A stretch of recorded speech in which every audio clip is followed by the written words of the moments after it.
Welcome to Not Milk Never Milk. Subscribe if you're lactose intolerant. You begin by opening Excel and creating a new workbook. This gets your canvas ready and keeps data safe when you save to OneDrive. Once done, set clear headers and freeze the top row so labels remain visible as you scroll. Make a table with Ctrl+T.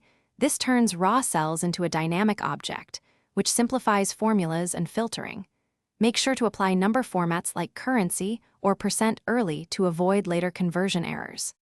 You now construct the core logic. Write formulas using table-structured references so they autofill and stay readable. Then add pivot tables to summarize large sets and insert charts to visualize patterns. Charts make trends obvious at a glance. Use functions like if, xlookup, index/match for robust lookups, and named ranges to simplify long formulas. Make sure to add data validation to prevent bad entries. Once validated, conditional formatting highlights issues without manual checks.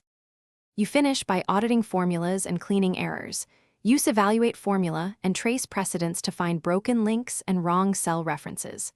Once satisfied, protect critical sheets and set sharing permissions, then share via OneDrive so others can co-author in real time. Save a final version and export to PDF or XLSX as needed. If something goes wrong, check for broken links or incompatible functions first. Most issues come from external references or older Excel versions. Thanks for watching. If this was helpful, leave a like and consider subscribing. See you next time.